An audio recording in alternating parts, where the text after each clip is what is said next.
शैतान से बचने का तरीका।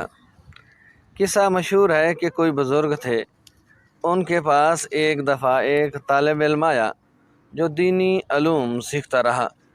कुछ अरसा पढ़ने के बाद जब वह अपने वतन वापस जाने लगा तो वो बुज़ुर्ग उसे कहने लगे, मियाँ एक बात बताते जाओ। वो कहने लगा, दरियाफ्त कीजिए, मैं बताने के लिए तैयार हूँ। वो कहने लगे, अच्छा ये तो बताओ, क्या तुम्हारे यहाँ शैतान भी होता है? वो कहने लगा, हुजूर शैतान कहाँ नहीं होता, शैतान तो हर जगह होता है। उन्होंने कहा, अच्छा जब तुमने खुदा ताला से दोस्ती लगानी चाहिए और शैतान ने तुम्हें वरगला दिया तो तुम क्या करोगे? उसने कहा, मैं शैतान का मुकाबला करूँगा। कहने लगे, फ़र्ज़ करो तुमने शैतान का मुकाबला किया और वो भाग गया, लेकिन फिर तुमने अल्लाह ताला के कुर्ब के हसूल के लिए जद्दोजहद की और फिर तुम्हें शैतान ने रोक लिया, तो क्या करोगे? उसने कहा, मैं फिर मुकाबला करूँगा। वो कहने लगे, अच्छा मान लिया, तुमने दूसरी दफ़ा भी उसे भगा दिया, लेकिन अगर तीसरी दफ़ा वो फिर तुम पर हमला आवर हो गया और उसने तुम्हें अल्लाह के कुर्ब की तरफ बढ़ने ना दिया, तो क्या करोगे? वो कुछ हैरान सा हो गया, मगर कहने लगा, मेरे पास सिवाय इसके क्या इलाज है कि मैं फिर उसका मुकाबला करूं? वो कहने लगे, अगर सारी उम्र तुम शैतान से मुकाबला ही करते रहोगे तो खुदा तक कब पहुंचोगे?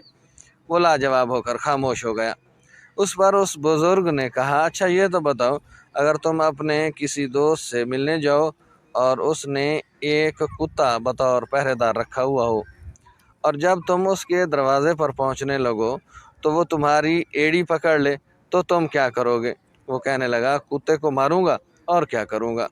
वो कहने लगे, फ़र्ज़ करो तुमने उसे मारा और वो हट गया, लेकिन अगर तुमने दोबारा उस दोस्त से मिलने गए तो अपना कदम आगे बढ़ाया तो फिर उसने तुम्हें आकर पकड़ा, तो तुम क्या करोगे?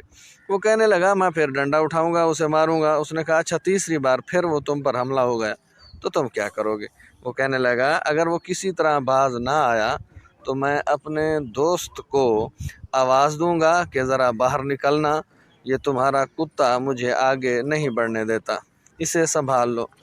वो कहने लगे, बस यही गुर शैतान के मुकाबले में भी इख्तियार करना, और जब तुम उसकी तदाबीर से ना बच सको तो खुदा से यही कहना कि वो शैतान को रोके और तुम्हें अपने कुर्ब में बढ़ने दे। तुम उसका हाथ क्यों नहीं पकड़ लेते जिसके कब्ज़ा कुदरत में ये तमाम चीज़ें हैं?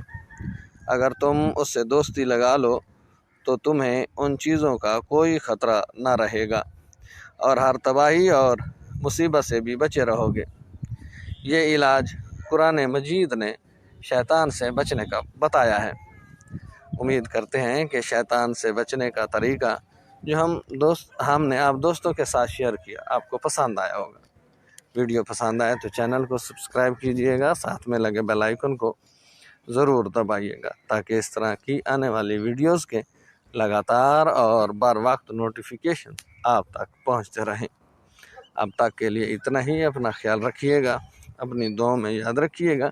अल्लाह हम सब का हामी और नासिर हो।